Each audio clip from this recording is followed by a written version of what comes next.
Question number 46 में क्या दे रखा है, देखिए इसमें दे रखा है 46 क्वेश्चन में कि 3 रेजिस्टेंस हैं। You are given 3 resistances of 1, 2 and 3 ohm. Show by diagram how with the help of these resistances you can get. मेन 3 रेजिस्टेंस दे रखे हैं। R1 दे रखा है 1 ओम, R2 दे रखा है 2 ओम और R3 दे रखा है 3 ओम। क्वेश्चन में कहा जा रहा है कि इनको किस तरीके से कंबाइन किया जाए कि पहले केस में जो रिजल्टेंट की डिमांड है वो कितनी है 6 ओम की। सेकेंड को केस में जो रिजल्टेंट रेजिस्टेंस है वो दे रखा है 6/11 ओम आना चाहिए, जबकि थर्ड केस में जो रिजल्टेंट है वो 1.5 ओम आना चाहिए। देखिए 3 केस है इसमें। पहले केस में अगर हम बात करते हैं तो यहाँ पे R1, R2, R3 अगर 1, 2 और 3 दे रखा है तो हमें डायरेक्ट दिख रहा है। वैसे भी हम लोग जो प्रॉपर्टी जानते हैं कि इन सीरीज कॉम्बिनेशन जो रिजल्टेंट रेजिस्टेंस होगा वो इंडिविजुअल रेजिस्टेंस से हमेशा ज़्यादा आएगा। तो ये डायरेक्ट हमको दिख रहा है कि जो ये वैल्यू है वो इन तीनों रेजिस्टेंस से ज़्यादा है। इसका मतलब ये सीरीज कॉम्बिनेशन होना चाहिए। ठीक है, अगर आप डायरेक्ट लिखना चाहें तो R बराबर हम जानते हैं R1, R2, R3। तो यहाँ पे R1, R2, R3 की जो वैल्यू आएगी वो कितनी आ जाएगी 1 + 2 + 3 यानी कि 6 ओम आ जाएगी। तो इसका सर्किट डायग्राम की रिक्वायरमेंट है हमको, क्योंकि क्वेश्चन में कहा गया कि इनका सर्किट डायग्राम बनाइए। तो इन तीनों को सीरीज में दिखा देना है। इस तरीके से यहाँ पे तीनों बन गए, 3 सर्किट, सॉरी 3 रेजिस्टेंस यहाँ पे जुड़े हुए हैं। R1 दे रखा है 1 ओम, दिस इज 2 ओम एंड ये 3 ओम हो गया। ठीक है, तो ये यहाँ पर आंसर हो गया, क्योंकि सिर्फ पूरा बना दीजिए, पूरी बैटरी सहित बना लीजिए कि सर्किट डायग्राम कंप्लीट हो गया। उसके बाद सेकंड केस में कहा गया 6/11 है। तो 6/11 अगर देखा जाए तो 1 से छोटी वैल्यू है और इन पैरेलल कॉम्बिनेशन हम ये जानते हैं कि जो रिजल्टेंट रेजिस्टेंस होगा वो क्या होना चाहिए कि इंडिविजुअल रेजिस्टेंस से हमेशा कम वैल्यू आनी चाहिए। तो जो सबसे कम रेजिस्टेंस है वो कितना है 1, तो 1 से भी कम होना चाहिए। तो 1 से कम वैल्यू क्या है 6/11। इसका मतलब इनको पैरेलल में जोड़ना चाहिए। अभी इन पे हम काम भी कर लेंगे, सॉल्विंग भी कर ली जाएगी। तो यानी दूसरे केस में अगर दिखाएं तो तीनों को पैरेलल में दिखाया जा सकता है। एक रेजिस्टेंस सेकंड हो गया और ये थर्ड हो गया, और इस तरीके से यहाँ पर ये बैटरी लगा दी गई और ये सर्किट पूरा हो गया। रेजिस्टेंस 1 ओम, 2 ओम और 3 ओम। थर्ड केस में क्या कहा गया कि 1.5 ओम रिजल्टेंट आना चाहिए। तो देखिए इसमें दिया है 1.5, इसका मतलब 1 से क्या है ज़्यादा है रेजिस्टेंस और 2 से कम है। तो ये तो क्लियर हो गया कि 2 और 3 और ये 1 तीनों ना तो सीरीज में है ना ही तीनों पैरेलल में है। इसका मतलब सीरीज और पैरेलल का कॉम्बिनेशन यहाँ पर आएगा।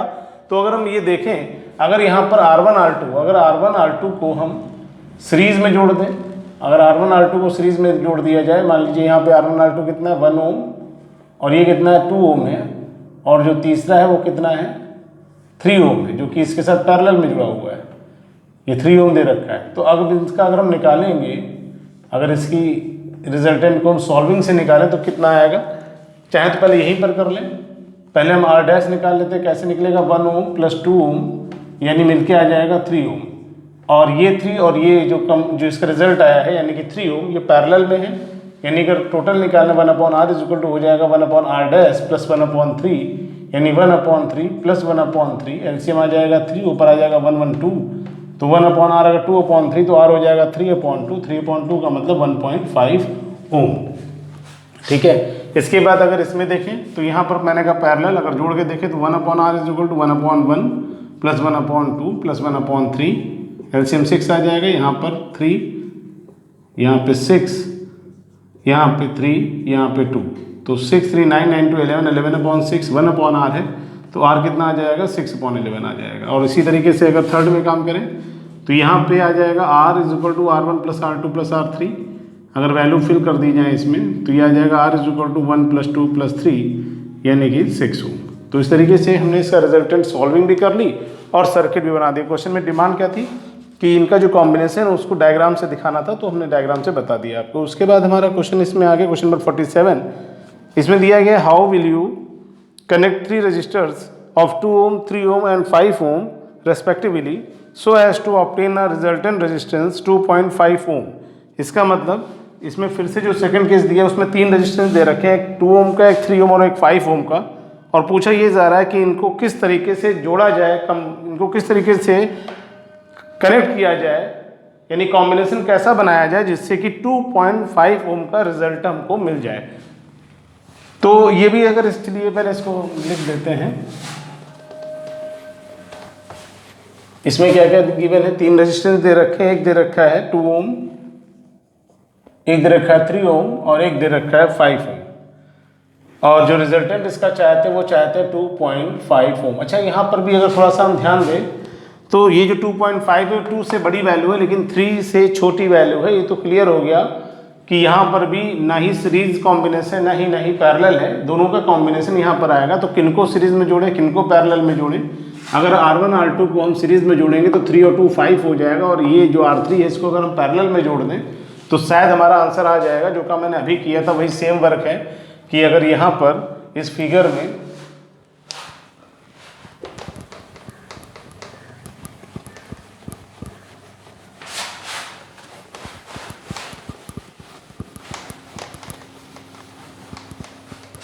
में अगर हम क्या करते हैं कि जो रेजिस्टेंस है 1 2 3 उसकी जगह 2 3 और 5 लिख दें, क्योंकि यहाँ भी क्या करना है, जो रिजल्ट चाहते हैं वो जो सबसे छोटा रेजिस्टेंस है उससे वैल्यू क्या आनी चाहिए, कम आनी चाहिए। जो सबसे ये हो गया 5। अब अगर हम इसको जोड़ते हैं तो यहाँ से भी अगर R डैश निकाला जाएगा तो 2 + 3 यानी कि 5 ओम आ जाएगा। अब ये R डैश और ये 5 ओम ये पैरेलल में, तो 1/R = 1/R डैश + 1/5।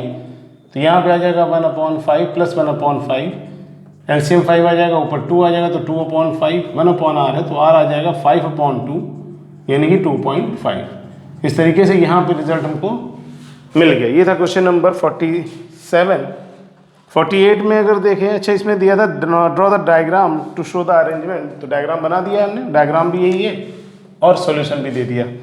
इसके बाद कहा है how will you connect 3 resistors of 2 3 and 6 ohm to obtain total resistance of, पहले केस में 4 ओम दे रखा है और दूसरे केस में 1 ओम दे रखा है, यानी एक बार 4 चाहिए रिजल्ट में और एक बार 1 चाहिए।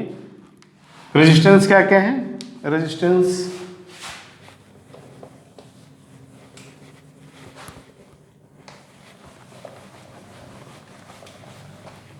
देखिए रेजिस्टेंस क्या क्या दिया हुआ है। रेजिस्टेंस में दे रखे हैं 2 3 एंड 6, 2 ओम 3 ओम एंड 6 ओम।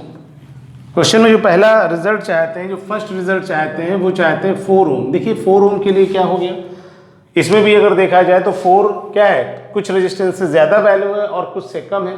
इसका मतलब ये भी सीरीज और पैरेलल का कॉम्बिनेशन होगा। अगर तीनों से कम होती वैल्यू तो पैरेलल होता, अगर तीनों से ज़्यादा होता तो सीरीज होता, लेकिन किसी से ज़्यादा और किसी से कम है, इसका मतलब ये कॉम्बिनेशन आएगा, सीरीज और पैरेलल का मिक्स रहेगा। तो यहाँ पे क्या दे रखा है 2 3 और 6 ओम, रिजल्ट चाहते हैं 4 ओम।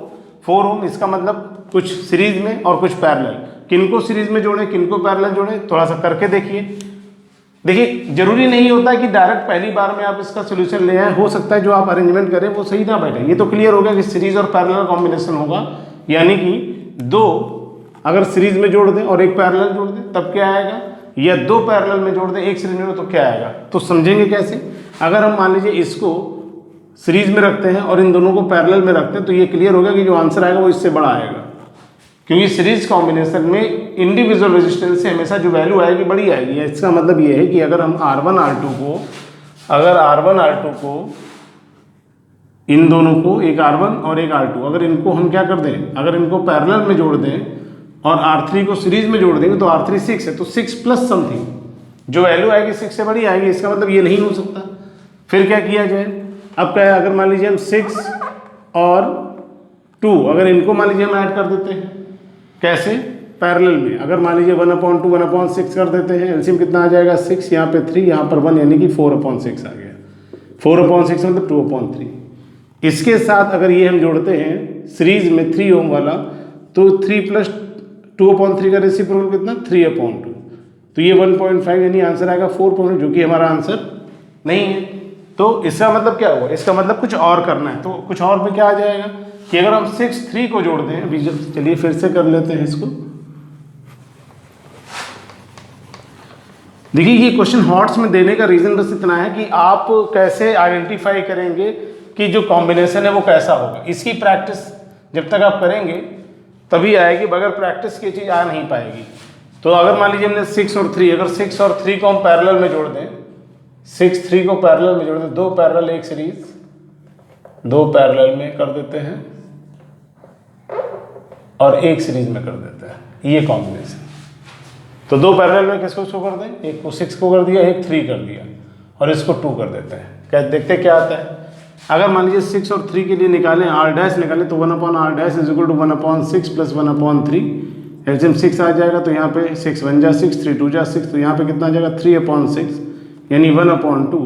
तो अगर 1/r डैश 1/2 है तो r डैश कितना आ जाएगा 2 आ जाएगा। r डैश 2 आ गया और इसके साथ ये जो 6 ओम का रेजिस्टेंस है, सॉरी 2 ओम का रेजिस्टेंस है, ये क्या है सीरीज में है। तो अगर फिर से निकालें r तो ये आ जाएगा r डैश प्लस 2 ओम, r डैश की जगह 2 ओम प्लस 2 ओम मिलके कितना आ जाएगा 4 ओम। तो यहाँ पे जो आंसर आ गया हमको रिजल्ट मिल गया। क्या किया हमने कि दो रेजिस्टेंस पैरेलल है और एक सीरीज में है। पैरेलल में कौन सा 6 और 3 और सीरीज में कौन सा है 2। इसके बाद इसका सेकंड पार्ट है, कह रहे हैं कि अब रिजल्ट जो चाहिए 1 ओम चाहिए। 1 ओम का मतलब इन तीनों से कम वैल्यू, इंडिविजुअल रेजिस्टेंस से वैल्यू कम आई, इसका मतलब इन तीनों को क्या में जोड़ना चाहिए, इन तीनों को जोड़ना चाहिए पैरेलल में। क्योंकि अभी हमने आपको बताया कि पैरेलल कॉम्बिनेशन में क्या होता है कि जो रिजल्ट आएगा वो इंडिविजुअल रेजिस्टेंस से हमेशा कम आएगा। तो ये 2 ओम का दे रखा है, एक 3 ओम दे रखा है और एक 6 ओम दे रखा है। तो अगर यहाँ पे 1/r निकालेंगे तो 1/2 प्लस 1/3 प्लस 1/6, एलसीएम ले लिया जाए 6 तो यहाँ पे 2 3 जा 6, 3 2 जा 6 और 6 1 जा 6, तो कितना आ जाएगा 3 2 5 और 6 6/6 यानी कि 1। तो 1/r अगर 1 है तो r की वैल्यू भी 1 ओम आएगी। तो ये इसका सेकंड पार्ट हो गया। ठीक है, क्वेश्चन नंबर 49 में क्या दे रखा है, लिखा है कि what is highest lowest resistance which can be obtain by combining the 4 resistors having the following resistances. यानी कि 4 रेजिस्टेंस इसमें दे रखे हैं और पूछा जा रहा है हाईएस्ट कब होगा, लोएस्ट कब होगा। तो इसमें सीधी सी बात जो पहले भी पढ़ रखी है कि अगर सीरीज में जोड़ेंगे तो रेजिस्टेंस मैक्सिमम हो जाएगा और अगर पैरेलल में जोड़ा जाएगा तो मिनिमम हो जाएगा। तो यहाँ पर अगर मैक्सिमम रेजिस्टेंस की रिक्वायरमेंट है तो इसका मतलब हम क्या करते हैं, इनको डायरेक्ट हम सीरीज में ऐड कर देंगे, यानी कि 4 plus 8 ohm plus 12 ohm plus 24 ओम। तो आंसर हमको मिल जाएगा। This is 49 question number. और अगर मान लीजिए लोएस्ट की डिमांड आती है तो 1/r is equal to 1/4 plus 1/8 plus 1/12 plus 1/24। Solving करेंगे आपको वैल्यू मिल जाएगी। तो एक हो जाएगा हाईएस्ट, एक हो जाएगा लोएस्ट। इसके बाद इसमें अगला क्वेश्चन पूछा गया कि what is the resistance between A and B. इसकी फिगर बना के थोड़ा सा समझाते हैं।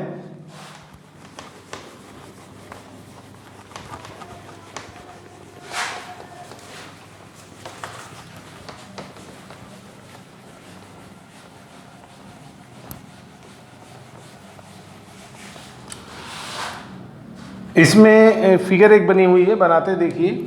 एक ए पॉइंट हो गया, यहाँ से सर्किट चालू होता है, बी पहुँचा और उसके बाद फिर एक रेजिस्टेंस बॉक्स आ गया, फिर ये इधर बी आ गया, यहाँ भी कोई रेजिस्टेंस है और इसके बाद ये आगे चलेगा। एक ब्लॉक यहाँ पर है रेजिस्टेंस बॉक्स, उसके बाद एक यहाँ पे है रेजिस्टेंस बॉक्स और एक यहाँ पे है रेजिस्टेंस बॉक्स। ये हो गया पॉइंट। और ये सभी रेजिस्टेंस कितने कितने हैं, 10 ओम 10 ओम 2 है ये, उसके बाद 30 है ये 10 ओम, 20 ओम ये है और 20 ओम ये है। क्वेश्चन थोड़ा सुन लीजिए पहले। देखिए इसमें जो भी काम करना है उससे पहले कुछ बातें आप जान लो कि अगर एक वायर ले लिया हमने और इसमें कुछ चीजें लगा दी,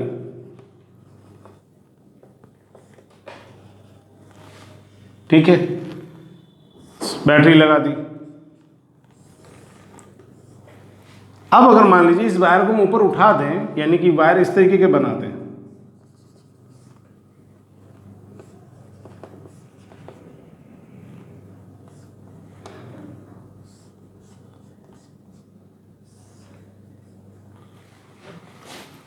तो प्रॉब्लम कहाँ पर है। देखिए आप जो जानते हैं वो ये जानते हैं कि टर्मिनल पॉइंट जो होने चाहिए पैरेलल में क्या होना चाहिए, सेम टर्मिनल पॉइंट होना चाहिए और सीरीज में क्या होना चाहिए, डिफरेंट टर्मिनल पॉइंट होना चाहिए। यहाँ पर अगर देखा जाए तो इस तरीके से हर रेजिस्टेंस के लिए जो टर्मिनल पॉइंट है इनके लिए इन दो को लेंगे, इसमें ये लेंगे, इसमें ये और इसमें ये। पोटेंशियल डिफरेंस जो निकलेगा यहाँ पर इनके लिए निकलेगा, पोटेंशियल डिफरेंस यहाँ पर निकालेंगे इसके लिए, यहाँ इसके लिए निकलेगा, इसी तरीके से यहाँ पर निकालेंगे और इसी तरीके से यहाँ पर निकालेंगे। ठीक है, लेकिन अगर यही हम काम पैरेलल के लिए करेंगे तो सभी के टर्मिनल पॉइंट सेम हो जाएंगे। मैंने फिगर ये बनाई क्यों है, वो सिर्फ ये बात समझानी कि अगर इस तरीके से फिगर बनी या इस तरीके से फिगर बनी है, दोनों में अंतर कोई नहीं होता है। बहुत बार बच्चे क्या होते हैं, इस कॉर्नर की वजह से इसको टर्मिनल पॉइंट कंसिडर करते हैं।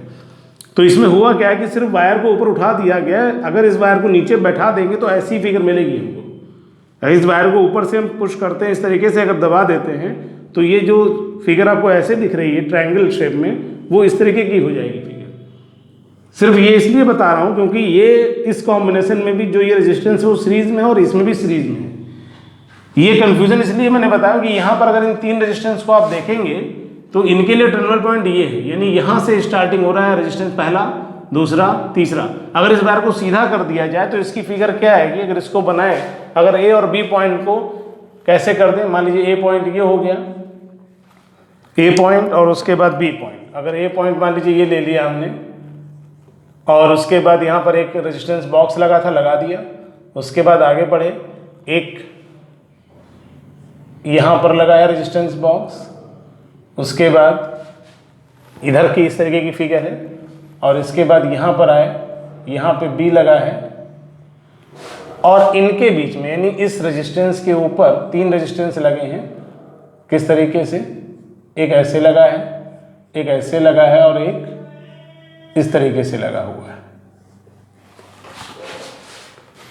अगर ये जो हमने ये कॉर्नर निकाले, अगर इसको बैठा दिया जाए तो जो फिगर निकल के आएगी वो क्या निकल के आएगी, एक ये हो गया रेजिस्टेंस, एक हो गया ये, एक हो गया ये और ये हो गया बी पॉइंट और इसके बीच में ये तीन रेजिस्टेंस इस तरीके से दिखेंगे। यानी कि ये फिगर ऐसी दिखेगी, ये फिगर ऐसी दिखेगी। ऐसी फिगर जो थी उसको हमने ऐसे किया, फिर हमने इस जो कॉर्नर निकले थे इनको ख़त्म करने के लिए थोड़ा सा इस वायर को दबा दिया तो ये फिगर ऐसी आ गई। ये इसलिए बना दी कि अब ये क्लियर है कि ये तीन कैसे सीरीज में है और इस तीन के साथ ये पैरेलल में है और जो ये पूरा कॉम्बिनेशन है ये इन दोनों के साथ सीरीज में है। तो इसी पे काम करेंगे, देखते हैं कैसे क्या आएगा। अगर रेजिस्टेंस की वैल्यू लिख दें तो यहाँ पे ये 10 ओम, बी के लिए 10 ओम, बीच में 30 ओम और उसके बाद ये जो तीन रेजिस्टेंस है 20, 10 और 20, इस तरीके से ये रेजिस्टेंस है। तो पहले हम 20, 10 और 20 के लिए निकालें। अगर हम पहले R1 निकाल लें तो R1 आ जाएगा 20 + 10 + 20, क्योंकि ये सीरीज में है तो ये आ जाएगा 50 ओम पहला। उसके बाद अगर हम ये जो ये आया है तीन सीरीज में, उसके बाद 30 पैरेलल में, तो ये अगर यहाँ से 1/R2 निकालेंगे तो ये हो जाएगा 1/R1 + 1/30। तो ये 1/R1 मतलब 1/50 + 1/30। एलसीएम अगर निकालने हैं तो 150 आ जाएगा, 50 × 3, 30 × 5 यानी कि 8/150। तो R2 कितना आ जाएगा, ये आ जाएगा 150/8। ये R2 मिल गया। अब ये R2 और ये दोनों कैसे हैं, सीरीज में। अगर हम फाइनल R निकालेंगे तो ये आ जाएगा R2 + 10 ओम + 10 ओम। तो R2 का मतलब कितना है, अगर इसको डिवाइड करें तो यहाँ पर 4 2 4 जाए, यहाँ पे 75, 4 से अगर डिवाइड करें तो 4 1 जा 4, 4 8 जा 32, 4 28, 4 20, 18.75 + 10 + 10 यानी कि 20 मिलके आ जाएगा 38.75 ओम। ये रिजल्टेंट रेजिस्टेंस है, ठीक है। तो ये हो गया। इसके बाद हम लोग आते हैं, ये था क्वेश्चन नंबर 50 और क्वेश्चन नंबर 50 के बाद अगर हम आगे बढ़ते हैं उसमें क्या है देखते हैं।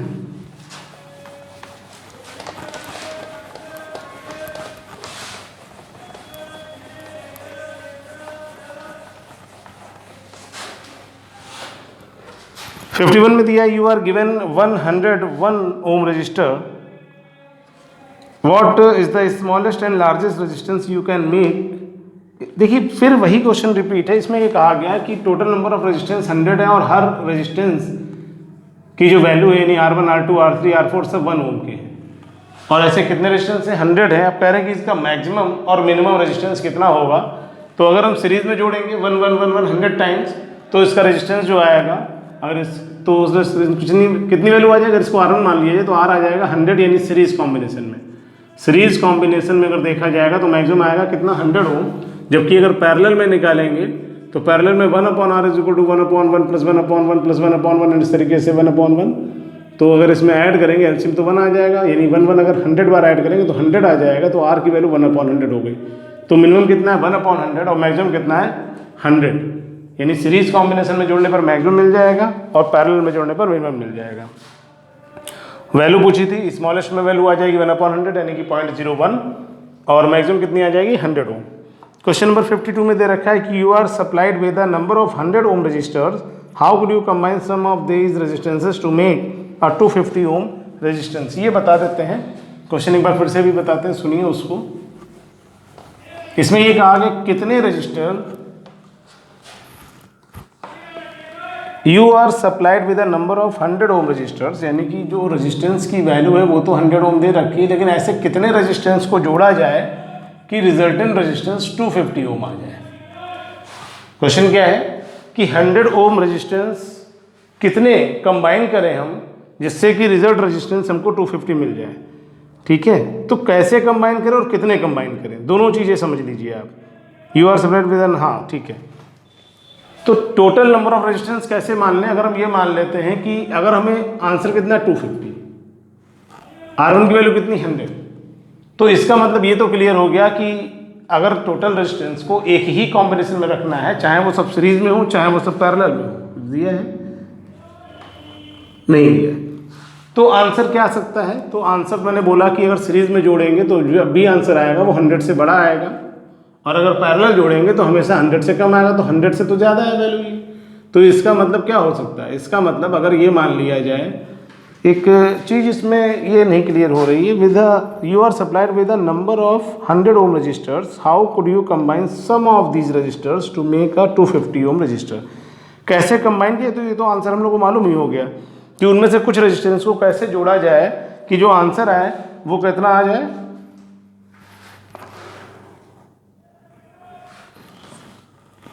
तो चलिए करते हैं इसको। 250 ओम का रिजल्ट अगर है, तो अगर हम डायरेक्ट अगर ऐड करते हैं R बराबर R1 R2 R3 R4, तो ये क्लियर सी बात है कि 250 नहीं मिलेगा, क्योंकि सब 100 है, तो 100 का मल्टीपल में ही आंसर आना चाहिए। तो ये तो क्लियर हो गया कि सभी रेजिस्टेंस को सीरीज में नहीं जोड़ा जाना है। तो क्या सभी पैरेलल में जोड़े जाएंगे, वो भी नहीं हो सकता, क्योंकि अगर सभी पैरेलल में जोड़ेंगे तो आंसर जो आएगा 1/100 प्लस 1/100 प्लस 1/100, जो भी वैल्यू आएगी वो 100 से कम आएगी, वो भी नहीं हो सकता।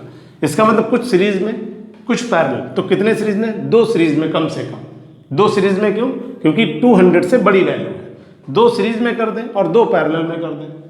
कैसे देखते हैं, अगर मान लीजिए हमने 2 रेजिस्टेंस को सीरीज में जोड़ा, तो ये इसकी वैल्यू कितनी आ जाएगी, R डैश अगर नाम दें इसको, तो 100 प्लस 100 ये आ जाएगा 200 ओम।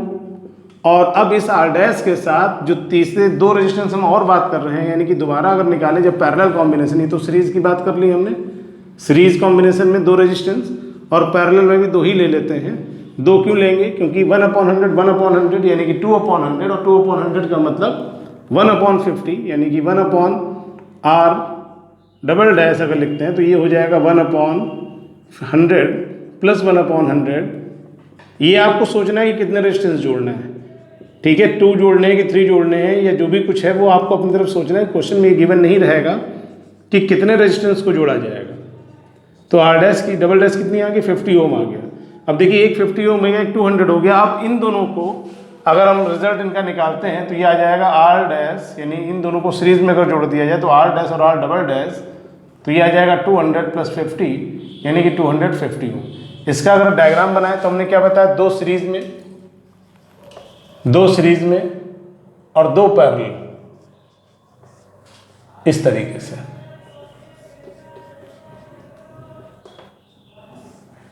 इस तरीके से बना हुआ है, ये 100, ये 100, ये 100 और ये 100।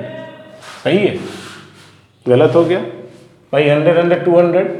हमने बोला 2 सीरीज में, और 2 सीरीज में जो आएगा उनके साथ 2 पैरेलल में। थोड़ा सा यहाँ पर समझिए, ये क्योंकि इनको जोड़ना है ना, ये सीरीज में और उसके साथ ये पैरेलल में।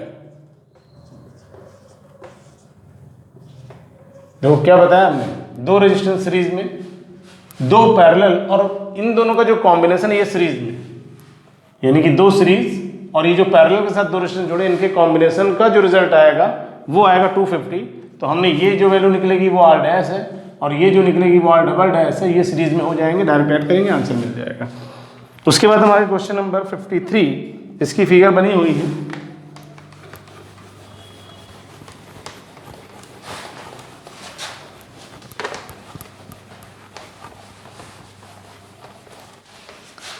क्वेश्चन नंबर 53 में लिखा है the resistors R1, R2, R3 and R4 in the figure given below are all equal in values. ठीक है,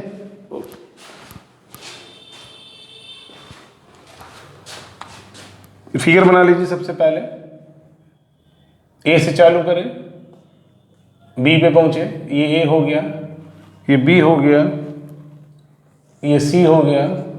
उसके बाद कुछ कनेक्टेड है रेजिस्टेंस, एक रेजिस्टेंस बना है R1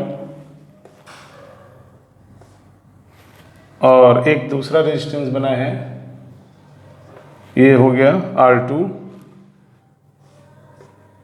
और एक तीसरा बना है R3। इसमें दो है, इसमें दो है,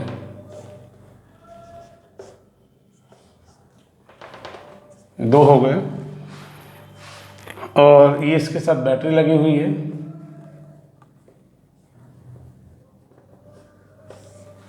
इस तरीके से 12 वोल्ट की बैटरी यहाँ पर दे रखी, ये रेजिस्टेंस है R1, R2, R3, R4। अब क्वेश्चन पे आते हैं, क्वेश्चन क्या दे रखा है।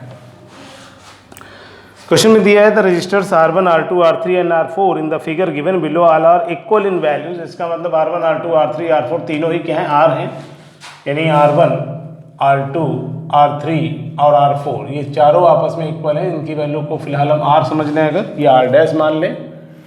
उसके बाद क्वेश्चन में कहा गया how would you expect the voltmeter A B C to read assuming that the connecting wire in the circuit have negligible resistance. इसका मतलब हमें जो ये ए बी सी यहाँ पर लगे, ये वोल्ट मीटर लगे, एक यहाँ वोल्ट मीटर लगा है, एक यहाँ वोल्ट मीटर लगा है और एक यहाँ वोल्ट मीटर लगा है। ठीक है, यानी कि जो हमने पॉइंट दे दी, ये पॉइंट नहीं है बल्कि ये रेजिस्टेंस बॉक्स है, सॉरी वोल्ट मीटर है। ये ए बी सी, एक ए हो गया, एक बी हो गया और एक सी हो गया। क्वेश्चन कह रहा है कि ए बी सी की रीडिंग क्या होगी, इसका मतलब हमको पोटेंशियल डिफरेंस निकालना है अलग अलग। तो पहला काम समझना ये है कि इन रेजिस्टेंस मतलब जो ये वोल्ट मीटर है वो इसके लिए, इसका मतलब सिर्फ R1 पे कितना पोटेंशियल डिफरेंस होगा। तो एक बात बताओ आप, अगर ये फिगर ऊपर वाला ना देखें, अगर ऊपर वाली फिगर हटा दें, देखिए फिगर कंफ्यूजन क्यों क्रिएट करें, क्योंकि इतना सब ऊपर बना हुआ है। अगर इस ऊपर वाली फिगर को हटा दें, जैसे ये लाइन हटा दी हमने, ये लाइन हटा दी, ये लाइन हटा दी और ये लाइन हटा दी,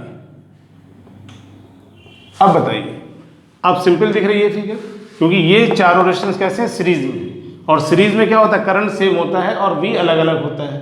तो इसका मतलब हमको क्या निकालना है, इन चारों पे V निकालना है। तो एक बात बताओ हमको, जब रेजिस्टेंस यहाँ पर चेंज नहीं है, यानी ये रेजिस्टेंस, ये और ये चारों रेजिस्टेंस अगर इक्वल दे रखे हैं और इन सब के लिए I भी सेम होगा। I क्यों सेम होगा, क्योंकि सीरीज कॉम्बिनेशन में करंट क्या होता है, सेम होता है। तो I भी सेम है, जब I भी सेम है, R भी सेम है, यानी यहाँ पर I, यहाँ पर I, यहाँ पर भी I और यहाँ पर भी I, यानी करंट क्या चल रहा है, सेम चल रहा है।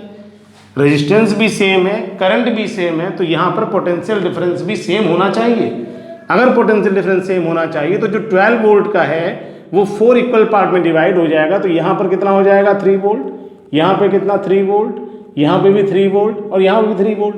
तो अब ये बताइए कि अगर रीडिंग निकालेंगे हम, अगर इसको हम जोड़ते हैं, अब अगर रीडिंग निकालेंगे तो इसकी कितनी आएगी, 3 वोल्ट आएगी, इसकी कितनी आएगी, इसकी भी 3 वोल्ट आएगी और इसकी कितनी आएगी, 3 और 3 मिलकर कितनी हो जाएगी, 3 वोल्ट इस पे, 3 वोल्ट इस पे, तो इसकी आ जाएगी 6 वोल्ट। ठीक है, क्लियर होगी बात कि यहाँ पर जो रेजिस्टेंस बने हैं उनके लिए R सेम है, क्वेश्चन में गिवन था। I सेम होगा, वो सीरीज कॉम्बिनेशन में है, और जब I R दोनों सेम है तो V बराबर I R, तो V की वैल्यू भी इक्वल आएगी इन चारों के लिए। तो V अगर 12 है तो उसके 4 इक्वल पार्ट में अगर डिवाइड करेंगे, 4 से डिवाइड करेंगे तो वैल्यू आ जाएगी, कितनी आ जाएगी, 12/4 यानी कि 3 वोल्ट। तो 3 वोल्ट इन सब के लिए, तो रीडिंग निकालनी, तो A पे कितना 3 वोल्ट, B पे कितना 3 वोल्ट और C पे कितना, क्योंकि ये दो रेजिस्टेंस के लिए दिखा रहा है तो 3 और 3 मिलकर 6 हो जाएगा। ठीक है, इतना ही करना था इसमें।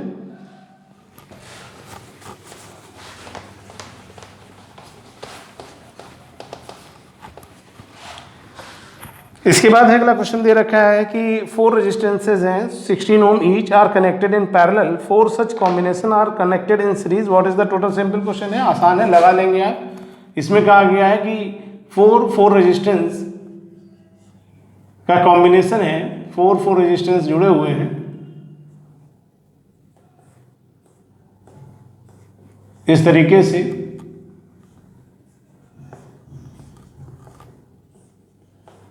फिर इस तरीके से चलता चला जाएगा। और ऐसे कितने कॉम्बिनेशन है? 16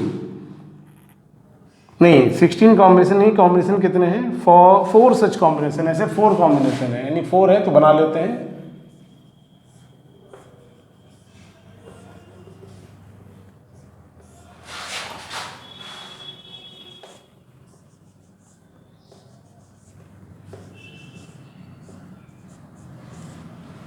तो ये 4 कॉम्बिनेशन दे रखे हैं, हर रेजिस्टेंस की वैल्यू 16 ओम है, ये भी 16 ओम है, ये भी 16 ओम है, ये भी 16 है, ये भी 16, ये भी 16, सब 16।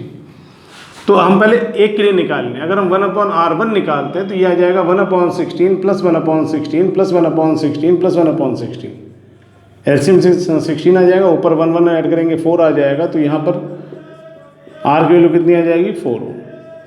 ये इसका जो कॉम्बिनेशन, इसका 4 ओम आएगा, इसका भी 4 आएगा, इसका भी 4 आएगा और इसका भी 4 आएगा, और ये कैसे हैं? सीरीज में। तो जो रिजल्ट निकलेगा R, इसको R' नाम दे देते हैं, ये R1 नाम दे देते हैं, तो ये R1 निकला। अगर हमें R चाहिए तो ये सब ऐड हो जाएंगे, यानी कि जितनी भी वैल्यूज निकलेंगी ये सब इनको ऐड करना है। तो 4 + 4 + 4 + 4, यानी जो आंसर आना चाहिए वो 16 ओम आना चाहिए। ठीक है, क्वेश्चन में यही था। 4 resistance 16 ohm each are connected in parallel, 4 such combination are connected in series, what is the total resistance?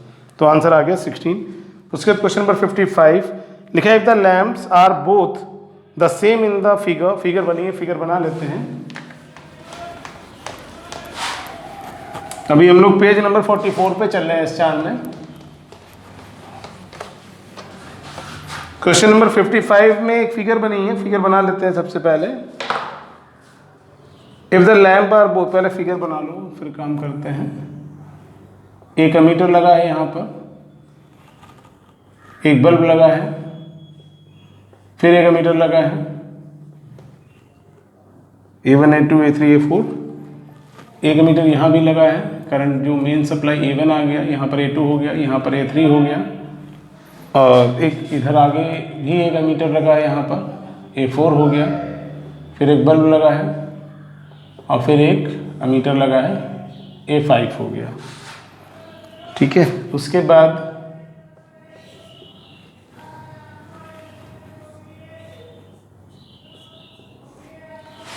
ये हो गया। चलिए अब क्वेश्चन में आते हैं, लिखा है कि if the lamps are both the same in the figure, same होने का मतलब दोनों के लिए जो R होगा वो सेम होगा, यानी कि जितना रेजिस्टेंस इसका रहेगा उतना ही रेजिस्टेंस उसका रहेगा। और लिखा है कि अगर A1 की जो रीडिंग है, अगर A1 की जो रीडिंग है वो कितनी है? 0.5 एम्पियर, और what do A2 A3 A4, A2 A3 A4 पे कितना होगा, यानी यहाँ पर, यहाँ पर, यहाँ पर और A5 पर, यानी इन सब की रीडिंग क्या होगी? तो एक बात हमें बताइए आप कि A1 कितना है? 0.5। जब यहाँ पहुँचेगा तो 2 पार्ट में डिवाइड हो जाएगा, 2 पार्ट में डिवाइड हो जाएगा, और चूंकि रेजिस्टेंस इन दोनों के क्या है? सेम है, पैरेलल में V सेम होता है, तो जब V भी सेम है, R भी सेम है, देन यहाँ पर I भी जो होना चाहिए वो सेम आना चाहिए।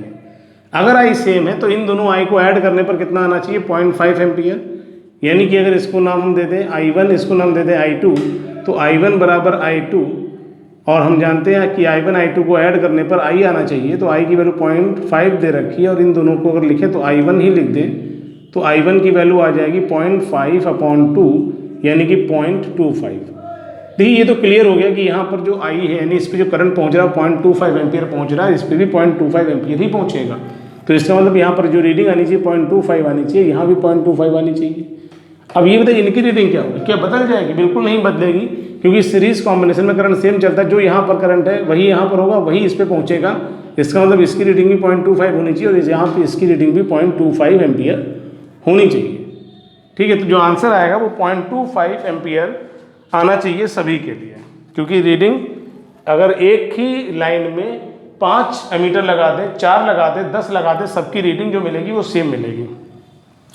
ठीक, तो ये हो गया। इसके बाद हम लोग बात कर रहे हैं कि अगली एक्सरसाइज पे आए। उससे पहले डोमेस्टिक सर्किट है यहाँ पे। डोमेस्टिक सर्किट के बाद हम लोग आ गए न्यूमेरिकल में। न्यूमेरिकल कहाँ से स्टार्ट है, इसमें कुछ क्वेश्चन इसमें भी मुझे लगता है हॉट्स ही हैं। न्यूमेरिकल में हॉट्स में 2-3 क्वेश्चन दे रखे हैं जिनको समझा देते हैं हम, क्योंकि सॉल्विंग किसी में नहीं है, थ्योरी ही है। एक क्वेश्चन जरूर इसका हम बता दें आपको। इसमें लिखा है क्वेश्चन नंबर 18 पेज नंबर 49 पे। इसको इरेज करें पहले।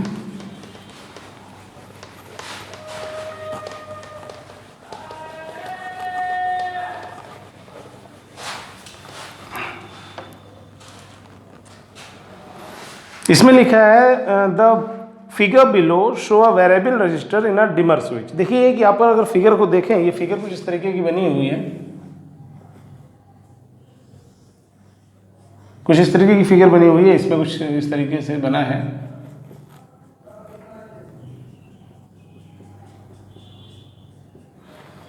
और हाँ, एक ये इसकी नीडल गई है जिसका डिमर स्विच है, ये मान लेते हैं इस तरीके से पॉइंट है इसका। इसमें क्या है, क्या रहा है, लिखा है how would you turn the switch to make the light brighter. देखिए ब्राइटर का मतलब ये हो गया जिस समय हमें उसकी जो चमक है वो ज़्यादा दिखे। और दूसरे केस में कहा है डिमर कब होगा। डिमर का मतलब जिस समय उसकी जो ब्राइटनेस है कम हो जाए, यानी कि लाइट जो है वो उसकी रोशनी कम हो जाए। रोशनी कम होने का मतलब क्या हो जाए, देखिए 2-3 चीज़ें हैं इसमें। एक तो ये होता है कि जिसका रेजिस्टेंस जितना ज़्यादा होगा, रेजिस्टेंस ज़्यादा होने का मतलब ये है कि जब रेजिस्टेंस ज़्यादा है इसीलिए वो रेड हॉट है। जैसे अगर आप इलेक्ट्रिक आयरन की बात करेंगे तो उसमें जो वायर हम लोग नाइक्रोम यूज़ करते हैं, जो उसका फिलामेंट बनता है वो बहुत हाई रेजिस्टेंस मटेरियल का होता है, जिसकी वजह से जब वो करंट लेता है तो ज़्यादा से ज़्यादा करंट खुद कंज्यूम कर लेता है और रेड हॉट हो जाता है। पहली चीज़ तो ये हो गई। यहाँ पे पूछा गया है कि अगर हम यानी जो नीडल है उसको किस साइड में मूव कराएं, तो ये देखिए सीधी सी बात है कि अगर हम चाहते हैं कि वेरिएबल रेजिस्टेंस, और अगर रेजिस्टेंस बढ़ा देंगे तो उसकी चमक बढ़ जाएगी। मैंने भी आपको बताया कि जितना ज़्यादा रेजिस्टेंस होगा, रेजिस्टेंस ज़्यादा होने का मतलब जो कंजम्पशन उसका है वो ज़्यादा है, और जब ज़्यादा कंज्यूम करेगी तो ज़्यादा ब्राइट होगी। तो यहाँ पर क्या है कि अगर रेजिस्टेंस को बढ़ा दिया जाए तो रेजिस्टेंस बढ़ाने के लिए किधर बढ़ना पड़ेगा, इधर बढ़ना पड़ेगा, यानी कि हमें राइट साइड में मूव करना चाहिए। और अगर हमको रेजिस्टेंस कम करना है, यानी कि डिमर के लिए क्या करना पड़ेगा, रेजिस्टेंस कम करना पड़ेगा। क्लियर है बात। मैंने आपसे देखिए फार्मूला जो होता है हम लोग क्या पढ़ रखे हैं, I is equal to V upon R. I is equal to V upon R. अगर रेजिस्टेंस बढ़ेगा, ये तो करंट की बात कर दी हमने, हम बात करें चमक की बात करें, इसका मतलब वोल्टेज की बात कर रहे हैं। वोल्टेज का मतलब क्या हो जाएगा, V और R का रिलेशन। V और R का रिलेशन, अगर V और R को रिलेट करते हैं तो क्या हो जाएगा, जितना ज़्यादा रेजिस्टेंस उतना ज़्यादा वोल्टेज चाहिए उसको। तो यहाँ पर क्या हो जाएगा कि अगर हम राइट में स्विच को शिफ्ट करेंगे तो इसका रेजिस्टेंस बढ़ जाएगा, और रेजिस्टेंस बढ़ जाएगा तो उसकी ब्राइटनेस बढ़ जाएगी। अगर हम उसको लेफ्ट में शिफ्ट करेंगे तो उसका रेजिस्टेंस कम हो जाएगा, और रेजिस्टेंस कम हो जाएगा तो उसकी ब्राइटनेस कम हो जाएगी। ठीक है, चलिए बस इसमें इतना ही देखते हैं, फिर न्यूमेरिकल पे आते हैं। न्यूमेरिकल बता देते हैं, और कुछ इलेक्ट्रिक पावर टॉपिक है, इस पे कुछ न्यूमेरिकल्स हैं। इनके फार्मूले P बराबर VI और E बराबर PT, ये सब फार्मूले जान रखें। न्यूमेरिकल पे आ जाते हैं। ये है पेज नंबर 58। पेज नंबर 58 में कुछ वेरी शॉर्ट में न्यूमेरिकल दे रखे हैं। जैसे पहला दिया हुआ है कि which one has higher electrical resistance, 100 watt bulb और 60 वॉट बल्ब। अब देखिए ये देख रखा है P दे रखा है। एक बात आप समझ लो, पहले P को जान लीजिए। P बराबर क्या है, VI। P पावर है, V वोल्टेज है, और I करंट है। अगर हम इसको रेजिस्टेंस से रिप्लेस करना चाहते हैं, अगर हम चाहते हैं I हट जाए तो I बराबर हो जाएगा V अपॉन R, तो ये बन जाएगा V स्क्वायर अपॉन R। अगर हम V को हटा दें तो P है ये, अगर हम यहाँ से V को हटा दें तो V बराबर IR लिखेंगे तो IR इंटू I, यानी कि I स्क्वायर R। ये भी हो सकता है, ये भी हो सकता है, और ये भी हो सकता है। क्वेश्चन में क्या डिमांड है, क्वेश्चन में कुछ कहा जा रहा है, लिखा है कि which one has higher electrical, अच्छा P दे रखा है, पावर दे रखा है 100 वॉट, P दे रखा है 100 वॉट। अब एक बात बताइए, जो डेफिनेशन है इसकी पावर की, पावर को कैसे डिफाइन किया, पावर है क्या, आप थ्योरी पढ़ चुके हैं, उसमें ये बताया गया है कि जितनी एनर्जी, अगर हम पावर को लिखें तो वाट में लिख रहे हैं, वाट में लिखेंगे तो हम सेकंड के हिसाब से चलेंगे, यानी कि कितने जूल एनर्जी वो 1 सेकंड में कंज्यूम करेगी, यही उसकी पावर होती है। अगर 100 वॉट है, इसका मतलब 100 जूल एनर्जी कंज्यूम कर रही है पर सेकंड, तो इसकी जो पावर है वो 100 वॉट होगी। क्लियर है? तो 100 जूल एनर्जी कंज्यूम कर रही है ये। और दूसरे में दे रखा है कि 60 वॉट बल्ब है, 60 वॉट जो कंज्यूम कर रहा है वो कितना कंज्यूम कर रहा है? अच्छा, 60 वॉट के लिए हो जाएगा 60 जूल पर सेकंड। अब अगर 60 जूल पर सेकंड हो गया तो आंसर में क्या आ जाएगा? इसमें चाहते क्या है ये? अच्छा, रेजिस्टेंस किसका ज़्यादा होगा? देखिए रेजिस्टेंस इसका एक बात आप समझो पहले, एक ये भी फार्मूला है, ये भी फार्मूला है, लेंगे कौन सा? यही जब हम वोल्टेज को रिलेट करते हैं तो हमारा जो रिलेशन बनना चाहिए वो हमेशा V के साथ बनना चाहिए। तो P बराबर V²/R के से अगर देखा जाएगा तो यहाँ पर जो P है वो R के इन्वर्सली प्रोपोर्शनल में हो जाएगा। ठीक, इसका मतलब ये है कि जितना हम रेजिस्टेंस बढ़ाएंगे पावर उतनी कम हो जाएगी, या जितनी पावर बढ़ाएंगे उतना रेजिस्टेंस कम हो जाएगा। तो यहाँ पर अगर देखा जाए 100 वॉट और 60 वॉट के बल्ब है, पूछ रहे हैं कि ब्राइटनेस किसकी ज़्यादा होगी? 60 वॉट की ब्राइटनेस ज़्यादा होगी। ये बात कई बार पूछी गई है कि दो बल्ब हैं, दोनों बल्ब में से कौन सा बल्ब ज़्यादा ब्राइट या ज़्यादा चमक के साथ जलेगा। तो एक एज्यूम करिए आप, अगर मान लीजिए 200 वॉट का बल्ब है, 200 वॉट का बल्ब है और वोल्टेज कम आ रहा है, तो आप अगर लगा देंगे तो क्या होगा? तो आपको धीमे चलता नजर आएगा। और अगर मान लीजिए यहाँ पर छोटा बल्ब कोई लगा देंगे तो कम वोल्टेज पर भी उसकी ब्राइटनेस क्या होगी? ज़्यादा होगी। तो यहाँ पर वही चीज़ है। ठीक है, तो रेजिस्टेंस जिसका ज़्यादा होगा पावर उसकी कम हो जाएगी। ठीक है, तो यहाँ पर क्या आ जाएगा? आंसर क्या आना चाहिए? 60 वॉट का बल्ब, क्योंकि हमने बोला जिसकी कम होगी पावर उसका रेजिस्टेंस ज़्यादा तो उसकी ब्राइटनेस ज़्यादा। तो इसमें पूछा गया था कि स्टेट टू पूछा गया था which one has higher electrical resistance. तो हमने आपको क्या बता दिया? Inversely proportional. सीधी सी बात समझनी है कि power is inversely proportional to are.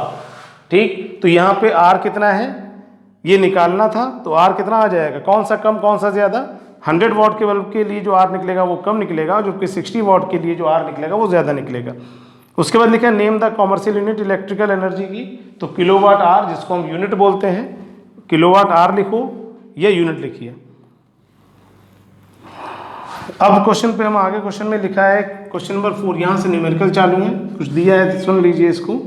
एक इलेक्ट्रिक बल्ब है जिस पे रेट ले रखा 220 वोल्ट। 220 वोल्ट का मतलब इसका पोटेंशियल डिफरेंस 220 वोल्ट है, और जो इसकी वॉट है यानी कि जो पावर है वो दे रखी है 100 वॉट। तो पूछ रहे हैं कि आर कितना होगा। तो अभी हमने आपको बताया P बराबर होता है V²/R। P बराबर V आई की जगह पे V/R, तो P बराबर V²/R। तो अगर वैल्यू लिखेंगे तो P कितना दे रखा है? 100 दे रखा है, V 220 वोल्ट, और R कितना है निकालना है। तो R की वैल्यू आ जाएगी 220 × 220/100। तो दोनों जीरो कट गए, 22 मल्टीप्लाई 484। तो इस तरीके से जो इसका आंसर आएगा, रेजिस्टेंस कितना आएगा? 484 ओम, ये आंसर इसका आ जाएगा। उसके बाद इसमें जो न्यूमेरिकल है वो है क्वेश्चन नंबर 9। लिखा है if the potential difference between the end of the wire of fix resistance is double by how much does the electrical power increase. देखिए यहाँ पर रेजिस्टेंस, पोटेंशियल डिफरेंस और पावर को रिलेट कर रहे हैं। तो मैंने जो फार्मूला लिख रहा है P बराबर V²/R, इसी के साथ हम लोग चलेंगे। इसमें क्या कांस्टेंट है? If the potential difference between the end of the wire fixed. अच्छा, पोटेंशियल डिफरेंस जो है वो फिक्स कर दिया गया है, यानी उसमें कोई चेंज नहीं है। Then how much does the electrical power increase, कितनी इलेक्ट्रिकल पावर इंक्रीज हो जाएगी। इसको करने के लिए क्या किया जाए? सबसे पहला काम जो दे रखा है उसको नोट कर लीजिए।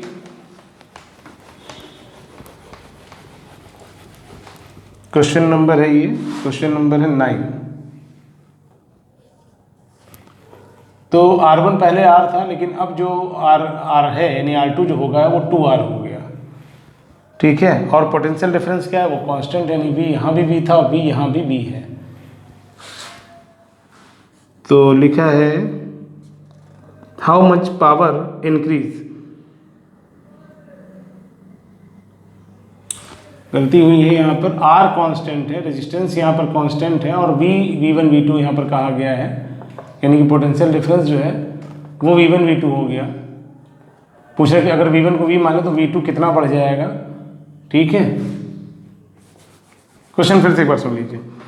If the potential difference between the end of the wire of fixed resistance is double, R fix हो गया और V पहले V1 जो था V था और V2 कितना हो गया 2V हो गया, तो बताना है पावर में क्या अंतर पड़ेगा। देखिए पहले केस में पावर अगर निकालेंगे तो P बराबर जो होता है V² R होता है। इससे ये क्लियर हो गया कि V² R हो गया, तो यहाँ से R क्या है कांस्टेंट है, तो ये P is proportional to V²।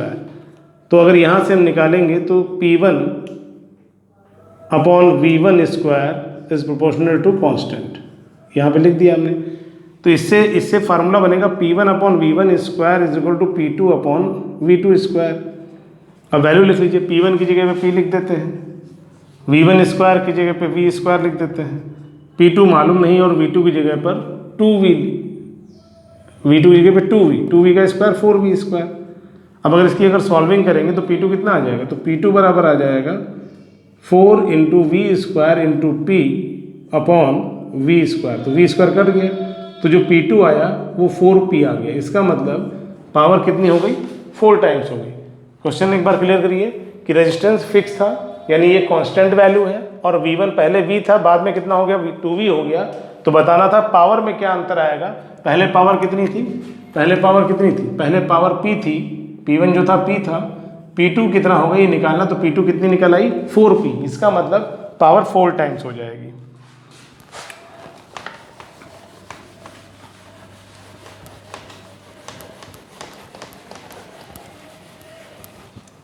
उसके बाद इसमें क्वेश्चन नंबर 10 दे रखा है कि एक इलेक्ट्रिक लैंप है जिसकी लेबलिंग दे रखी है 12 volt 36 what and this indicate that it should be used with a 12 volt supply, what other information does the level provide. देखिए हमने, आप जान लो पहले, अगर मान लीजिए कोई रेट दे रखा होता है जैसे दिया 12 वोल्ट और 36 वॉट, इसका मतलब ये होता है कि अगर 12 वोल्ट की सप्लाई है तो 12 वोल्ट की सप्लाई पर 36 जूल एनर्जी कोई भी अप्लायंस 1 सेकंड में कंज्यूम करेगा। इसका मतलब एट 12 वोल्ट सप्लाई जो ये अप्लायंस है ये 36 जूल एनर्जी पर सेकंड कंज्यूम कर रहा है, इसका ये मतलब होता है। तो यही पूछा गया था कि इससे और इन्फॉर्मेशन क्या मिल सकती है, तो ये लिखा था कि अगर जो 12 वोल्ट सप्लाई तो दिख ही रही है, और दूसरी इन्फॉर्मेशन ये मालूम चल जाएगी कि ये अप्लायंस 1 सेकंड में 36 जूल एनर्जी कंज्यूम करेगा। इसके बाद हम लोग आगे यानी कि हम आगे शॉर्ट आंसर में क्वेश्चन है सबसे पहला, डिफाइन वॉट आर, मालूम है आपको, how many joules are equal to 1 watt hour. उसको जूल में कैसे चेंज करें, न्यूमेरिकल नहीं है ये, लेकिन फिर भी बता देते हैं कैसे चेंज करेंगे। देखिए P जो होता है वो होता है W अपॉन T, P को लिखना है P बराबर VI से आप जानो, क्योंकि P बराबर क्या होता है VI होता है, और V यहाँ पर क्या है पोटेंशियल डिफरेंस है, I यहाँ पर क्या है करंट है, ठीक है। P की यूनिट कितनी होती है, वाट होती है। क्वेश्चन में डिमांड क्या है, जूल मतलब किलोवाट आर में अगर चेंज करना है तो कैसे निकालेंगे। हम जानते हैं पावर की यूनिट होती है, पहले तो वाट होती है, ये पावर की यूनिट है, सही है। ये पूछा क्या गया था एनर्जी, अरे क्वेश्चन ही दूसरा है, इसमें जूल को कन्वर्ट करना है। लिखा है how many joule are equal to 1 watt hour. तो पहले यहाँ तक जाने के लिए ई पर समझना पड़ेगा, ई क्या होता है। ई मतलब एनर्जी होती है P इंटू टी, पावर क्या होता है वाट इंटू सेकेंड। लेकिन अगर हम इसको किलोवाट में करेंगे तो वाट को किलोवाट में करने के लिए 1000 से डिवाइड कर देंगे तो ये किलोवाट हो जाएगा, और अगर सेकंड को आर में करना है तो 3600 से डिवाइड हो जाएगा, तो ये क्या हो जाएगा, ये हो जाएगा आर में। अब कितना हो गया, ऊपर तो किलोवाट आर आ गया, यानी कि किलोवाट आर आ गया। यहाँ कितना आ जाएगा 36, 1/36 के आगे 5 जीरो बराबर कितना E, मतलब 1 यहाँ पर ये था, क्या था 1 जूल था, ये 1 जूल था, ये 1 वाट और 1 वाट सेकंड था। तो 1 जूल को ये लिख सकते हैं, क्रॉस मल्टीप्लाई अगर कर दी जाए तो क्या आ जाएगा कि 1 kilowatt hour is equal to 36 के आगे 50 जूल आ गया। और इसको अगर हम लिखें डेसिमल में तो 3.6 इंटू 10⁶ जूल लिख सकते हैं। इसका मतलब 1 किलोवाट आर जो होता है, 1 किलोवाट आर 3.6 इंटू 10⁶ जूल के इक्वल होगा। इसके बाद है इसमें how much energy is consumed when a current 5 ampere flows, ये क्वेश्चन नंबर 14। क्वेश्चन नंबर 14 इसमें दे रखा है कि how much energy is consumed when a current 5 ampere flows through the filament of a heater having resistance 10 ohm for 2 hours. क्या क्या दे रखा है? करंट दे रखा है 5 एम्पियर और जो रेजिस्टेंस दे रखा है वो दे रखा है 100 ओम और कितनी देर तक यूज़ किया जा रहा है 2 आवर। निकालना है हमको, एनर्जी निकालनी है इसमें। तो E बराबर आपने क्या पढ़ रखा है? PT पढ़ रखा है। P बराबर क्या पढ़ रखा है? VI पढ़ रखा है। लेकिन VI में V नहीं चाहिए इसमें, तो V की जगह क्या लिख सकते हैं? V बराबर IR लिख दे तो ये हो जाएगा I स्क्वायर RT। E बराबर I स्क्वायर RT, तो I की जगह पे कितना 5 एम्पियर है, R की जगह पे 100 है और टाइम R में है। यहाँ पर एनर्जी जूल में निकलेगी, तो अगर हम इसको किलोवाट आवर में करना है तो हम इसको अलग लिखेंगे। लेकिन अगर हम जूल के हिसाब से ही चलेंगे तो क्या करना पड़ेगा? टाइम को सेकंड में लिखना पड़ेगा, जो कि 2 आवर है। 2 आवर का मतलब हो जाएगा 2 × 60 मिनट और फिर उसको सेकंड में करेंगे तो फिर 60, तो ये हो जाएगा 2 × 60 × 60। 1 आवर में 3600 सेकंड, 60 × 60 3600 × 2। अब इसकी सॉल्विंग तो 5 5 25, 25 × 2 50 और इंटू 100 है ही है और 6 6 36 के आगे 2 0, फिर मल्टीप्लाई करेंगे तो 5 6 जा 30, 5 3 जा 15 यानी कि 180, यानी कि 5 की मल्टीप्लाई 36 तो 180, तो 1 0 ये आ जाएगा, 2 0 ये आ जाएंगे, 2 0 इसके आ जाएंगे, तो 2 2 4 2 6, यानी कि इसको लिख सकते हैं 1.8 × 10 की पावर 7 जूल। किलो जूल में लिखना है तो 1000 से डिवाइड, मेगा जूल में करना है तो 10 लाख से डिवाइड। तो इस तरीके से कर सकते हैं, वैसे नहीं हो जाएगा ये। तो लिखा था जूल में ही निकालना था, खैर तो जूल में आंसर हमारा यही आ गया, यानी 14। ठीक है, उसके बाद हम लोग बात कर रहे हैं क्वेश्चन नंबर 15। लिखा है कि एक electric bulb is connected to a 220 volt supply line. If the bulb draws a current of 0.5 ampere, calculate the power of the bulb. V दे रखा है, I दे रखा है, P निकालना है तो P बराबर VI। V भी गिवन है 220 और I भी गिवन है 0.5 एम्पियर। तो अगर हम डायरेक्ट P निकालेंगे तो P बराबर VI लगाएंगे और हमें पावर निकाल ली जाएगी। कैसे निकलेगी? पहले लिख लीजिए क्या क्या गिवन है इसमें। 15 में 220 वोल्ट सप्लाई यानी कि V दे रखा है और करंट दे रखा है 0.5 ampere. Calculate the power of the bulb. P बराबर VI, तो V की जगह पर 220 और I की जगह पे 0.5 मल्टीप्लाई कराएंगे तो 110 वाट। उसके बाद क्वेश्चन नंबर 16 लिखा है कि in which of the following cases more electrical energy is consumed per our.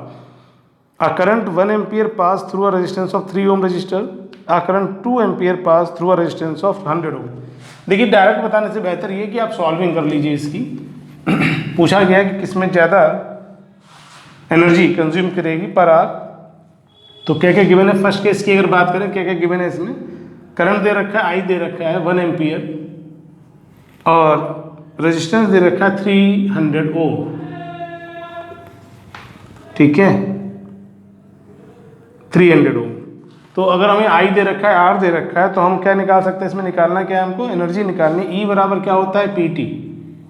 Time नहीं दिया है, पर आर दिया है टाइम। टाइम पर आर का मतलब टाइम जो हो जाएगा वो 3600 सेकेंड हो जाएगा।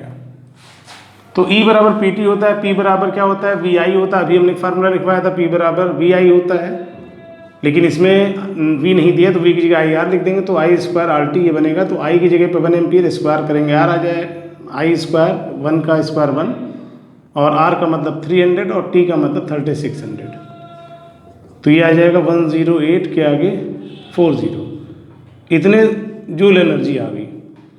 ठीक है, अगर क्वेश्चन पूछ रहा था कि, और पूछा क्या कि इन्होंने पूछा है कि एनर्जी इज पर आवर, तो आंसर यही आ जाएगा पहले केस में।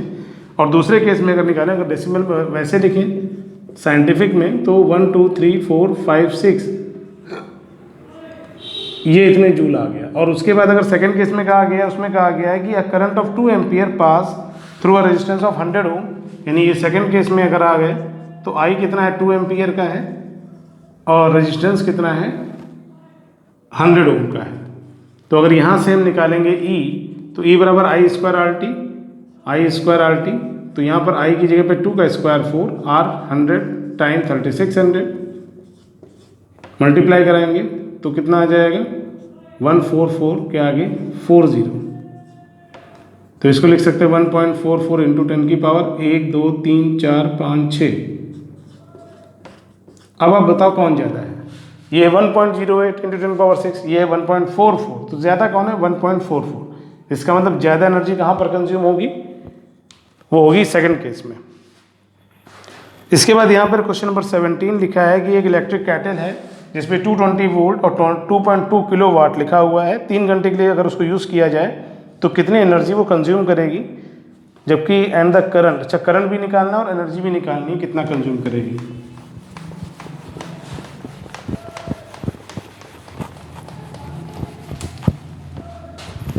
क्वेश्चन नंबर है ये, क्वेश्चन नंबर 17 पे आ गए हैं हम। पेज नंबर क्या है, पेज नंबर अभी 58 पे ही चल रहा है, पेज नंबर 58 पे है एस चांद। इसमें दिया है कि इलेक्ट्रिक कैटल जिसपे V दे रखा है 220 वोल्ट और पावर जो दे रखी है वो दे रखी 2.2 किलो वाट। 2.2 किलो वाट अगर इसको वाट में करें तो 2200 वाट लिख सकते हैं। पूछा है फाइंड टाइम 3 आवर्स दे रखा है, टाइम 3 आवर्स दे रखा है तो इसको किलोवाट में रहने दीजिए, फिर देखेंगे एज पर रिक्वायरमेंट जैसा भी रहेगा कर लिया जाएगा बाद में। किलोवाट में दिया है, टाइम आवर में दे रखा है, लिखा है find the energy consume. E बराबर क्या होता है P इंटू टी होता है, P भी दे रखा है T भी दे रखा है, वैल्यू लिख दीजिए 2.2 इंटू 3 यानी कि 6.6। क्या आ जाएगा ये किलोवाट आवर में आएगी एनर्जी, किलोवाट आवर में, किलोवाट आवर में आएगी। और इसके बाद पूछा कि करंट कितना होगा, तो करंट निकालने के लिए V बराबर IR होता है और I तो मालूम है लेकिन हमको R नहीं मालूम है, तो मैं R ख़त्म करना पड़ेगा। तो बेहतर ये कि हम कोई दूसरा फार्मूला लगा लें। दूसरा कौन सा लगा लें, P बराबर VI लगा दें।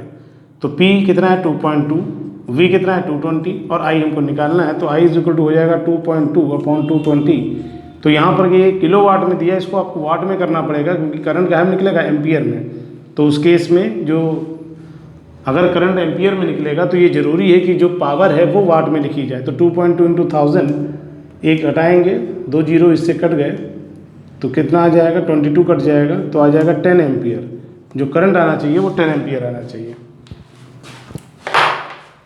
समझ में आया, यानी P बराबर VI, P दे रखा था 2.2, इसको हमने क्या कर लिया, इसको हमने 1000 से मल्टीप्लाई कर ली। क्यों कर ली, क्योंकि ये दिया था किलो वाट में, इसको वाट में करना पड़ेगा। Into 2 is equal to 220 I, तो I इज इक्वल टू ये अपॉन में आ गया, सॉल्व करेंगे आंसर आ जाएगा 10 एम्पियर।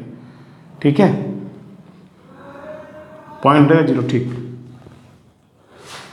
इसके बाद हमारे क्वेश्चन नंबर 18 पे है, लिखा है कि इन अ हाउस 17 हो गए 18। In a house, 260 watt electric bulb are lighted for 4 hours and 300 watt bulb for 5 hours every day. Calculate the electrical energy consumed in 30 days. देखिए एक फार्मूला लिख दें हम आपको। फार्मूला क्या है, थोड़ा सा मॉडिफिकेशन जो बार बार आप यूज़ कर रहे हैं। अभी क्या क्या यूज़ किया हमने, अगर हमें एनर्जी निकालनी तो ये होता है P इंटू टी। P मतलब पावर, P पावर है, T टाइम है। तो टाइम यहाँ पे R में लिखना है, पावर यहाँ पे किलोवाट में लिखना है। अगर किलोवाट में करना तो ये वाट में होती, तो किलोवाट में करने के लिए 1000 से डिवाइड करना पड़ेगा। और अगर डेज हैं तो अगर 30 डेज़ की बिलिंग है तो 30 डेज से मल्टीप्लाई, 14 डेज पे निकालना तो 14 से मल्टीप्लाई, 10 से निकालना तो 10 से मल्टीप्लाई, यानी कि इंटू डेज। तो फार्मूला जो बनेगा वो हो जाएगा E बराबर वाट, P की यूनिट वाट और T का मतलब R into day upon 1000, watt into R into day upon 1000। ये हो जाएगी एनर्जी। एनर्जी कौन सी, जो घर में यूज़ होती है डोमेस्टिक सर्किट में, क्योंकि हम लोगों की जो बिजली का बिल आता है उसमें लिखा होता है यूनिट, कितने यूनिट बिजली खर्च की है, तो वो जो यूनिट निकलती है वो इसी को बोलते हैं। यानी इससे जो सॉल्विंग पे जो वैल्यू आएगी उतने यूनिट बिजली आप कंज्यूम करेंगे। क्वेश्चन दे रखा है 18th में, in house 260 what electric bulb, तो अगर यहाँ पर 60 वॉट के 2 बल्ब हैं तो पावर टोटल अगर निकालेंगे तो 2 इंटू 60 बल्ब कर दिया हमने, पहली हो गई। फिर इतना ही है क्या, हाँ इतना ही है, नहीं और भी है। एंड 300 वॉट बल्ब, यानी कि 300 वॉट के बल्ब हैं। और भी कुछ है, और कुछ नहीं है। और दोनों के लिए टाइमिंग अलग अलग है, एक के लिए 4 आवर है, एक के लिए 5 आवर है। तो दोनों के लिए अलग अलग आप अगर निकालेंगे तो क्या निकालना पड़ेगा, फार्मूला हम जानते हैं क्या मेरा, E बराबर पी टी, E बराबर पी टी। इसके हिसाब से पहले इसके लिए काम कर लीजिए, बाद में इसके लिए, क्योंकि यहाँ पर जो टाइमिंग है वो अलग अलग है। अगर टाइमिंग सेम होती तब तो एक ही से काम चल जाता। P1 दे रखा है 2 × 60 यानी कि 120 वाट। तो अगर PT निकालेंगे तो P की जगह पे 120 और टाइम कितना है, कितने घंटे यूज़ हुआ, 4 घंटे यूज़ हुआ, तो ये आ जाएगा 480 जूल। एनर्जी यहाँ पर हो गई। जूल में क्यों लिखेंगे, क्योंकि हमने यहाँ पे टाइमिंग कहाँ में लिखा है, आवर्स में लिखा है, ये आवर्स में लिखा है। तो ये जो आप पहली आ गई, पहला केस हो गया। दूसरे केस में कितना दे रखा है, 100 वॉट 5 आवर्स के लिए। दूसरे केस में अगर अच्छा एक बात और जान लीजिए, देखिए एनर्जी जो निकल रही है यहाँ पर वो जूल में निकल रही है, ठीक है। तो यहाँ पर हमने अगर हम इसको चेंज करना चाहें तो हम चेंज कर लें। चेंज कैसे होगी, क्योंकि आंसर में जो आंसर आएगा या तो किलोवाट आवर में आएगा या जूल में आएगा। तो किलोवाट आवर में आने के लिए दोनों, एक चीज़ किलोवाट, एक भाई आर में है तो दूसरा किलोवाट में होना चाहिए। तो किलोवाट में करने के लिए 1000 से क्या करते हैं, इसको डिवाइड करते हैं। तो जब कर देंगे तो 12 4 48 यानी 0.48 किलोवाट आवर। दूसरे केस में निकालेंगे तो यहाँ पर कितनी पावर हो जाएगी, यहाँ पर दूसरा जो दिया था वो दिए थे 3 बल्ब है और 100 वाट के हैं, यानी कि 300 वाट। तो अगर यहाँ पे निकाला जाए तो यहाँ हो जाएगा 300 इंटू टाइम कितना है, 5 घंटे। और इसको भी हम क्या करें, 1000 से डिवाइड कर दें, तब ये किलोवाट आवर में आ जाएगा। 2 0 कट गए, 5 2 10, यानी कि 1.5 किलोवाट आवर। टोटल एनर्जी की चाहिए रिक्वायरमेंट, तो ई से क्या, ई अगर निकालनी तो क्या करें, दोनों को ऐड कर दें, यानी 0.48 प्लस 1.5 ऐड होने पे आ जाएगा 1.98। ये क्या है, किलोवाट आवर। इतनी एनर्जी का कंजम्पशन जो है वो एक दिन में है, और दिन कितने हैं, 30 डेज हैं। तो 30 डेज के लिए, अगर 30 डेज के लिए निकालेंगे, नहीं टोटल एनर्जी फॉर 30 डेज अगर निकालेंगे तो यहाँ हो जाएगा, जो भी आंसर आया इसकी मल्टीप्लाई 30 से कर दीजिए, तो कितना आ जाएगा, 3 × 24 27 29 3 × 3 और 2 5, 2 के बाद पॉइंट, यानी कि 59.4 किलोवाट आवर। इतनी एनर्जी वो कंज्यूम करेगा एक महीने में, 30 डेज में। इसके बाद क्वेश्चन नंबर 19 में लिखा हुआ है कि एक बल्ब है जिस पे दे रखा है 250 volt 0.4 ampere, find its power and resistance.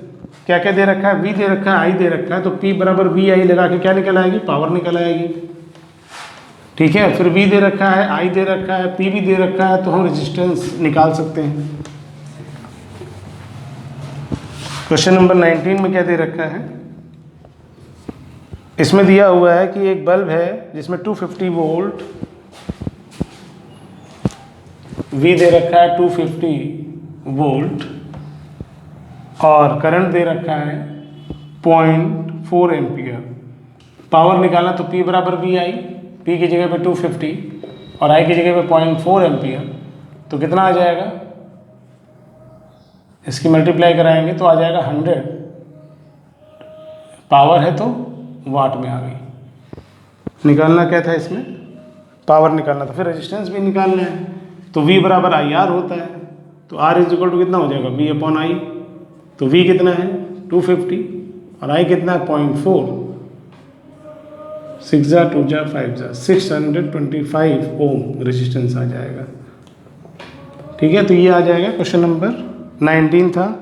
Question number 20 दे रखा है कि for a heater rated eight 4 kilowatt and 220 volt. क्या क्या दे रखा है, 4 किलोवाट पावर दे रखी है और 220 वोल्ट V दे रखा है, P दे रखा है, V दे रखा है, I निकालना है, पहला केस I निकालना है, तो P बराबर VI, I निकल आएगा। और जब I मालूम हो गया, V पहले से मालूम था, तो निकालना है रेजिस्टेंस, तो V बराबर IR लगाएंगे तो R बराबर V/I यूज़ करेंगे तो रेजिस्टेंस निकल आएगा। उसके बाद निकालना है एनर्जी कंज्यूम्ड इन 2 आवर, 2 घंटे में कितनी एनर्जी कंज्यूम होगी, तो पावर इनटू टाइम, पावर निकाल चुके थे, टाइम 2 आवर्स लिखेंगे तो एनर्जी निकल आएगी। और उसके बाद कॉस्ट निकालनी है कि अगर 1 किलोवाट आवर के लिए 4 रुपीज़ 60 पैसे अगर आपको पे करने हैं, तो जो भी एनर्जी अभी तक आपने कंज्यूम की है उसके लिए कितना पैसा आपको पे करना पड़ेगा, ठीक है। तो इस क्वेश्चन को चलिए लगा लेते हैं। क्वेश्चन नंबर 20, इसमें दिया है कि 4 किलोवाट पावर है, 4 किलोवाट पावर है, और V दे रखा है 220 वोल्ट। तो पहले करंट निकालना है। देखिए P बराबर VI होता है, लेकिन पावर यहाँ पे कहाँ में होनी चाहिए, वाट में होनी चाहिए। तो 4 किलो वाट को वाट में करने के लिए 1000 से मल्टीप्लाई कर दी, V 220 है और I हमको निकालना है, तो I इज इक्वल टू हो जाएगा 4000 अपॉन 220। ठीक है, तो यहाँ पे 2 से काटेंगे तो ऊपर 200 आएगा, नीचे 11 आ जाएगा। ज़्यादा काम नहीं करेंगे, डेसिमल में नहीं निकालेंगे। इतना एम्पियर करंट आ गया। इसके बाद आगे निकालना है the resistance of the heater, यानी R निकालना है। तो V बराबर IR, अगर V बराबर IR है तो R बराबर V अपॉन I हो जाएगा। तो V की जगह पे कितना है 220 और I की जगह पे 200 अपॉन 11 ऊपर आ गया, तो ये 0 कट गया। 2 से काटेंगे 10, 2 से काटेंगे 11, तो 11 यानी 121, 10 से डिवाइड तो 12.1 ओम ये रेजिस्टेंस आ जाएगा। ठीक है, उसके बाद इसमें निकालना है the energy consume in 2 hours. Energy consume नहीं, हमें E निकालना है। तो E बराबर क्या होता है P into T, power kilowatt hour में लिख लेते हैं 4 और टाइम 2 आवर में दे रखे, तो 4 टू 8 किलोवाट आवर, इतनी एनर्जी उसने कंज्यूम की है 2 आवर्स में। अब निकालनी है कॉस्ट निकालनी है, और कॉस्ट का रेट जो है वो कॉस्ट कितने 4 रुपये 60 पैसे के रेट से कितनी कॉस्ट है। तो अगर कॉस्ट निकालें जो एनर्जी कंज्यूम है तो उसकी 8 इंटू जो रेट है नहीं 4.60 से मल्टीप्लाई कर देंगे तो कितना आ जाएगा 8 6 48, 32 और 4 36 रुपये 80 पैसा। तो ये जो आएगा ये इतना पैसा आपको पे करना पड़ेगा इतनी इलेक्ट्रिसिटी के लिए या इतनी एनर्जी के लिए। तो ये था क्वेश्चन नंबर 20। उसके बाद क्वेश्चन नंबर 21, इसमें लिखा है कि an electric motor takes 5 ampere current from a 220 volt supply line. Question पहले इसको हटा देते हैं।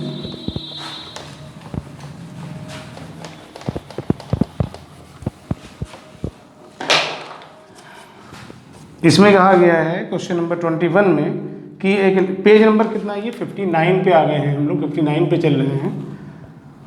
इसमें दिया है कि एक electric motor takes 5 ampere current from 220 volt supply. V दे रखा है 220 वोल्ट और करंट I दे रखा है 5 एम्पियर, करंट दे रखा है 5 एम्पियर।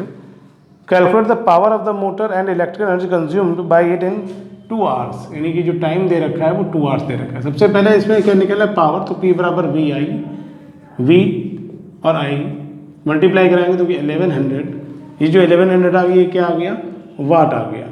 किलोवाट में करना है तो 1000 से डिवाइड तो 1.1 किलोवाट आ जाएगा। अब क्या निकालना है इसमें, अब इसमें निकालना है एनर्जी। तो एनर्जी क्या होती है P इंटू टी, तो P पावर कितनी है 1.1, टाइम कितना है 2 आवर, तो ये आ जाएगा 2.2 किलोवाट आवर, इतनी एनर्जी वो कंज्यूम करेगा। अब अगला क्वेश्चन दिखा है कि which uses more energy, 250 watt TV set 1 घंटे में या 1200 वॉट टोस्टर इन 10 मिनट में। तो क्या करना पड़ेगा, दोनों के लिए आपको निकालनी पड़ेगी एनर्जी। E बराबर PT का फॉर्मूला लगाना पड़ेगा दोनों केस में। क्या क्या गिवन है नोट कर लेते हैं। सबसे पहले क्वेश्चन नंबर 22 है ये, 250 वॉट यानी कि 250 वाट यानी P1 जो दे रखा है 250 वाट दे रखा है और 1 घंटे के लिए यूज़ किया गया है, यानी जो टाइम दे रखा है वो 1 आवर दे रखा है। तो यहाँ पर अगर E निकालेंगे तो इवन ये E बराबर हो जाएगा PT, तो E यानी 250 इंटू 1 तो 250। अच्छा ये किलोवाट में करना पड़ेगा क्योंकि ये R में लिख रहे हैं, तो क्या कर दें 1000 से डिवाइड कर दें तो ये आ जाएगा 1/4 या 0.25 किलोवाट आवर। दूसरे केस में जो पावर दे रखी है वो दे रखी है इसमें 1200 वॉट और जो टाइम दे रखा है वो 10 मिनट दे रखा है, मिनट को आर में करना है तो 60 से डिवाइड इतना टाइम हो गया। तो यहाँ से अगर हम निकालेंगे E1 थी, यहाँ E2 निकालें तो P इंटू टी, तो P की जगह पे कितना 1200 किलोवाट में करना है, 1000 से डिवाइड इंटू टाइम यानी 1/6, 2 3 जा या 6 1 जा और 6 2 जा, 2/10 यानी 1/5, 1/5 का मतलब 0.20। अब एनर्जी कौन सी ज़्यादा है, एनर्जी कौन सी ज़्यादा हो जाएगी 0.25, यानी ज़्यादा एनर्जी 0.25 और कम है 0.20। तो ज़्यादा एनर्जी कौन कंज्यूम करेगा, ज़्यादा एनर्जी कंज्यूम करेगा टीवी सेट।